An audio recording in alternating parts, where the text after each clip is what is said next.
what happens when the home that defines your success starts holding your future hostage? After being a realtor for over 25 years, I see often that the barrier to moving isn't the market or am I going to outlive my equity? No, it's not that. It's the scariest question in real estate, which is who are you without the big house?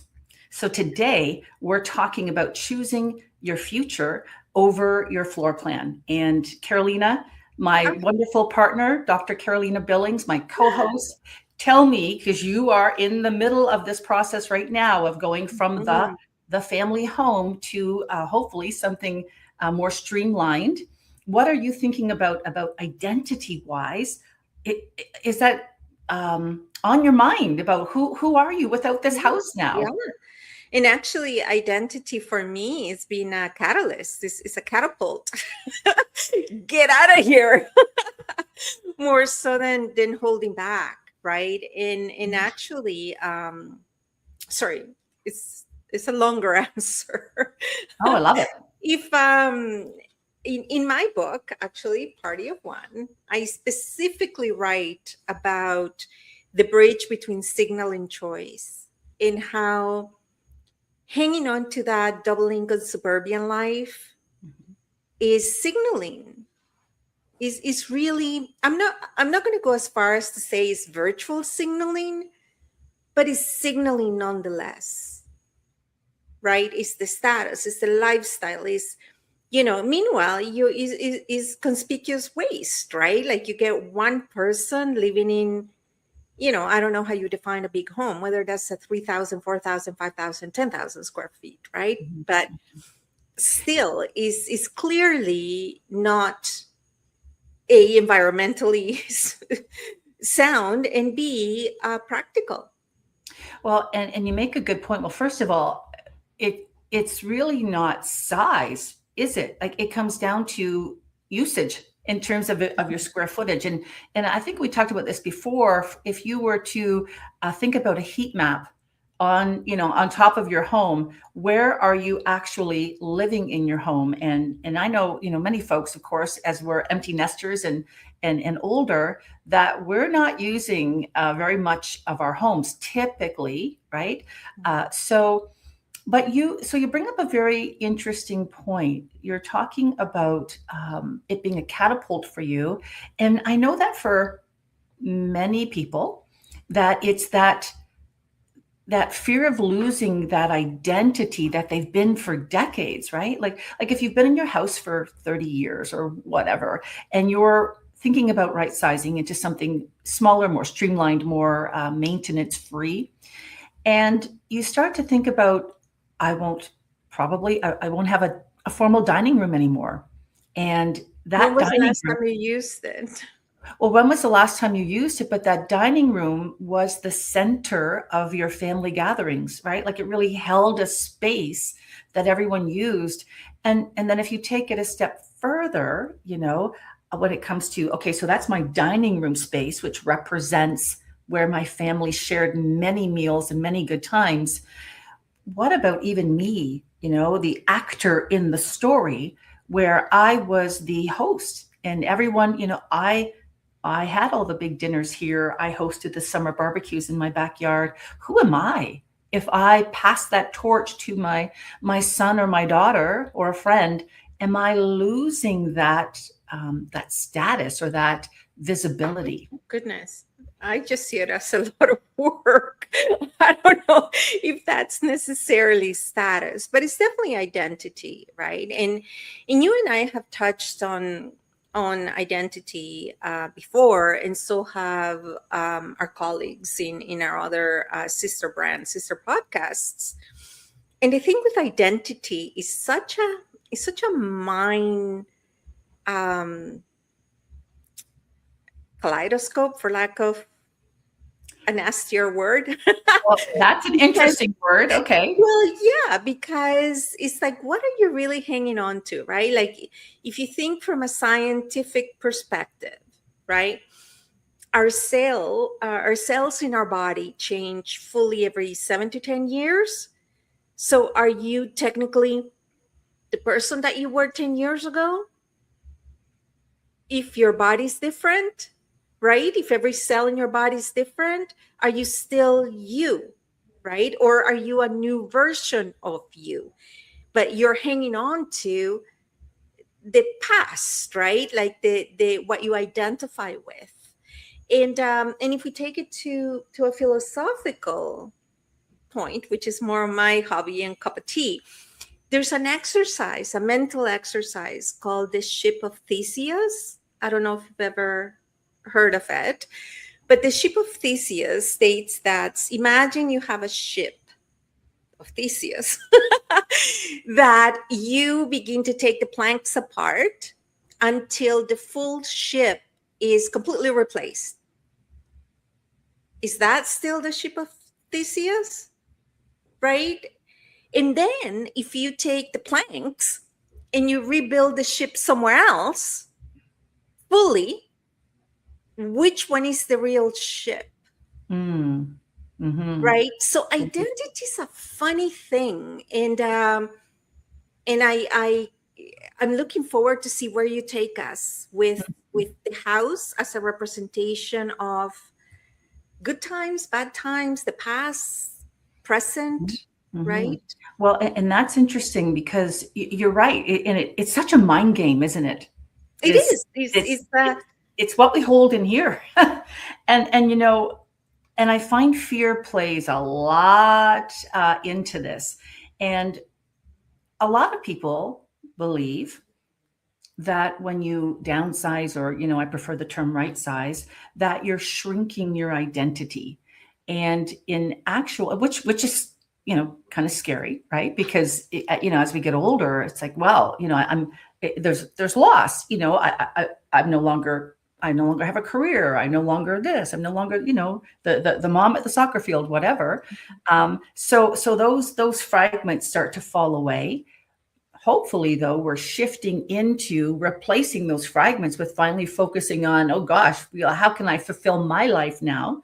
So this shrinking of identity is something that, you know, letting that house go, which we've talked about before, is the museum of our life, you know, but it's which is fine. Everything in my life is a museum representing me, but is it my life today or my life from 1994? Right. So that's something that I think people really need to consider. And if I can start to let go some of the relics, you know, and start focusing on what is the Renee that I've been holding back on letting blossom, you know, come out of the closet, so to speak, that takes some real courage to let that person, first of all, to look back in the closet and say, what have I always wanted to be, but never allowed myself the time to explore that. And then just having the courage to put everything aside to take a peek and start letting the closet door swing open and the sunlight flood in. Well, you know, and there's also the practicality of it, because there's one thing. We happen to be in the GTA, in the Greater Toronto area, so we're speaking of that perspective, right? But the reality is that there's entire communities, especially where we are in historical, like Northeast, that there's roads that don't have sidewalks at all. Like, never mind on one side. There's just entire communities that they just assume everyone drives or they walk on the road, right? So when you're thinking of right sizing, it's not just about the size, because you could be moving from, you know, a home like your Brady Bunch type home that, you know, hasn't been ready, still has the shag carpet and the groovy, you know, appliances. And you build so much equity, you build your nest egg, that you're able to move into quite a lofty, quite a poshy, either, you know, if you're you know, boomer, or if you're in your latter years, into a poshy community that is just radiant and full of activity and full of camaraderie. And, you know, because how often do your kids visit? Call your mom, everybody. Anyways, you know, so to me, I don't equate it with big to small. is the right size. It's not Mm-hmm. necessarily, because when you say downsizing, yes, there is an implied lowering of your standards, but when you're saying right sizing, to me is the right thing to do. You know what I mean? Absolutely. So that you're able to, especially if you're in the to me, the 55 to 75 should come with like a doctor's warning, like warning, you're entering the prime of your life. This is the last, young, like youth, mature youth income. You still a purchasing power. You still, cognitively there. Like, do not spend it, dusting, like, unless you're into that, like, seriously, right? There's so many better things to do. But my question really is, if you're moving, why are you moving? And if you're staying, why are you staying? Mm. Because just Right. because you're sitting alone, rocking the rocking chair, and you're like happier than a pig in poop, then who are we to say you need to downsize, you need to right size? Absolutely. And you're right. Moving isn't always the answer. Sometimes it's just creating within the four walls you're in. Maybe your community is still supporting you, and your home is you're managing quite well. There isn't wasted space, and so yeah, perhaps it's just making your home more clutter free. That's a whole Or other adjusting conversation. it so that it matches. Like you were saying, there's companies that are called growing all in place or something like that, that they'll come and retrofit your home so that you're Yeah. able to have greater mobility and greater independence, right? Yes. The concept is called aging in place, Oh, and aging in place, sorry. there are, you were close, but there are lots of, or a contractor who's worth his weight in salt. Is that saying?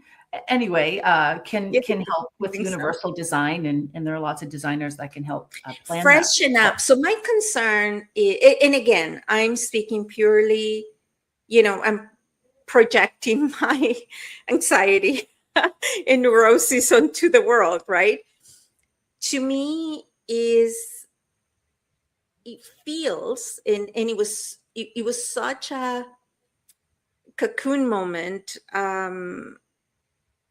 when I found myself an empty nester, and in my case by choice, because I live by one ethos in my life, which is I choose, Mm. period, right? Full sentence, my choice. So when I found myself just living in, like, it's an adorable home, and I struggle with it because it's being curated, it's historical, it's got so much character, right? Mhm. But although I love living alone, right? Because and it's got, not, I wouldn't say I'm lonely. I've been lonelier in relationships than I am on my own. Um, I re The logical part of me sees the square peg in the round hole. Mm. It's just the suburbs are really not. They're really not fit for a certain age group. It's just not safe.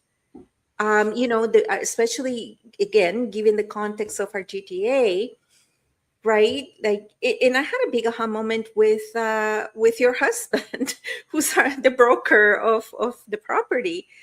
He should probably send me a therapy bill from it, because we were having a talk about where we at and the context, because is real estate, right? So it's like, what's the market doing, and blah blah blah blah blah. And I was saying to him, like, I'm okay playing the long game, like, it's not like I have to move. Mhm. And then I found myself immediately saying, I want to move, Mm. but I don't want it bad enough that I freak myself out. Mhm.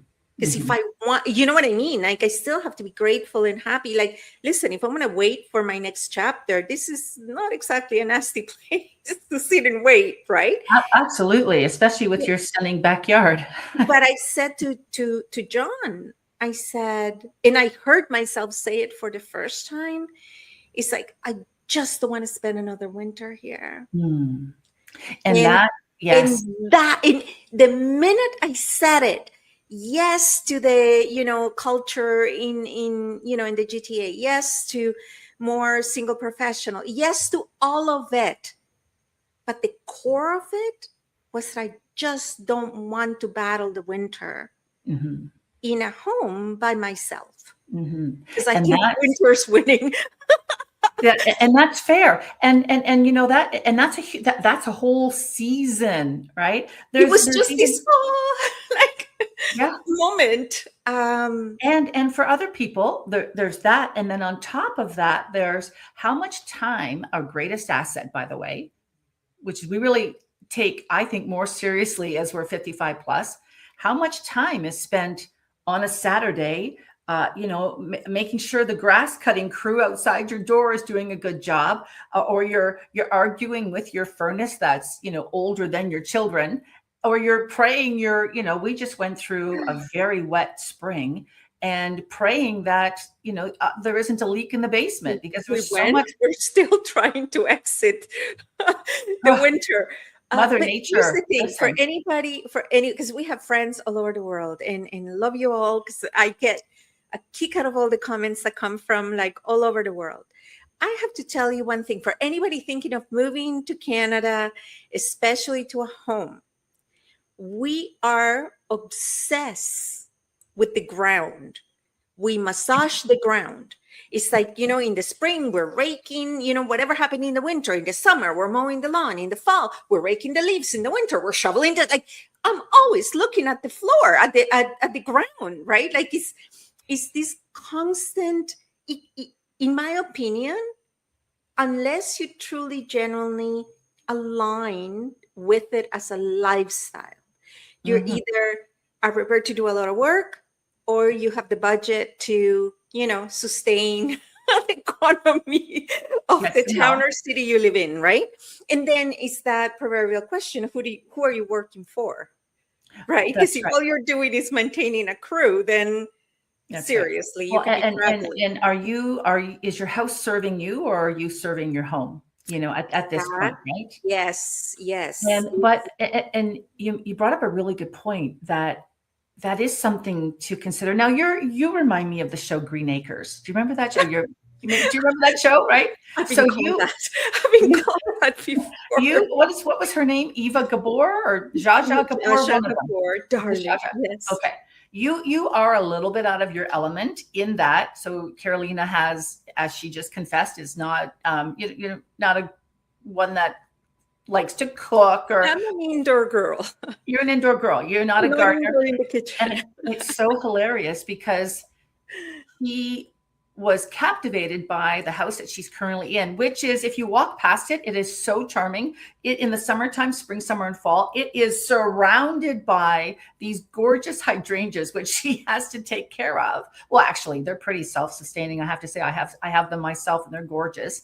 And she's got a beautiful backyard that's a haven with a pool and a hot tub. Selling my house, please do. Sorry, I'm teasing you.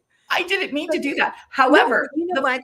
In the market we're in, right, is very important to give yourself grace, because nothing is moving right now, or very little is moving. More and more is starting to.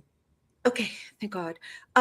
So unless you are one of those beautiful residents that have stayed in their home for 30, 40, 50 years and bought the home for 20 cents and is now worth 2.5 million, which that's the market in the GTA, that you can afford, you have a lot of flexibility, a lot of spread on your pricing. For younger folks that, you're still moving either up or down, or, whatever, right? During the pandemic, you may have moved to a more, economic setting, working remotely, and now you're being called back to work. And, there's just so many dynamics, right? That you got to be kind to yourself while you wait, not sitting waiting, but you got to calm yourself down while you wait for the right opportunity and the right time to move. Are you talking in the mirror right now? To you, Caroline. No, you know what is It's yeah. true though. It's certainly true in this market here in the GTA. Absolutely. Yeah. And I have quite a team of people that are holding me calm right now, that they know they get that panic, text or call, and they're able to walk me down from the ledge. And part of it is being grateful, just gratitude, right? And know that your identity and who you are and your worth does not come from things. Absolutely. And I really like though for you that your confidence, your vision of your next chapter, that's what's really pulling you forward. So you're not moving out of fear, you're moving out of what's coming, right? So you're trading the Museum of Carolina in the suburbs for the sanctuary that you're. If I get one more double windrow out of my driveway. What was it I said to you in February when there was, at one point, it was like almost 4 feet. And for anybody, again, in the southern golden, gorgeous world, windrow, which is what the plow blocks your driveway. I get two windrows because I'm special. And it's not snow. It's rock hard ice. Well, I know, but when you say plow, I don't know if everyone assumes that's a snow plow. Maybe they do. I'm from a farm, so a plow to me is something different. Oh, it's like the snow plow. There's snow removal, and in some cities in the U.S. and I think even Canada, they have the fancy ones that when they come to the driveway, they lift the blade and they don't pile it up against your property. That would be We nice. don't have that. We don't have that. So I remember the last snowstorm that came, and friends of mine literally walked me through being snowed in, like it was several days. I remember texting you and telling you, I'm not going out until March. Like, I just don't have it in me to do one more shoveling. And at that point, because my son moved out and I did not have a snow contract. And so needless to say, it was my own doing, it's most of our challenges truly are our own doing. So, whether you're happy staying or going, remember, it's your choice and your own doing. But anyways, so I think you got to have a reason. Moving just for the sake of I'm bored, so I will move. I'm not sure how fulfilling that would be. No, well, the cost of moving, that Or I like the attention, because you do get a lot of, to me, it's a cause of anxiety. But yes. You know what I mean? Like, if you're lonely at home and all of a sudden you got all these teams, massaging your home and getting it ready to sell and people coming to see, and there's suddenly all this activity in your life, to the lonely, that could seem exciting, right? But wow. It's funny, as a realtor, I'd think, oh my gosh, what kind of life are you leading where that's excitement? But because it's a lot of work. People that pretend to be sick in order to get attention. So true. Seriously, No, that's true. Going back to what you said about the vision you have pulling you forward, that is so important. And I wonder, how do people get to that place where they're willing to look at that? I find it really interesting when, because I think it can be scary for people. I mean, I'm so busy at this time of my life that I'm not giving myself the luxury of where's Renee tomorrow. Not even tomorrow. I kind of have tomorrow figured out, but I don't have 10 years from now figured out. Thursday's still open.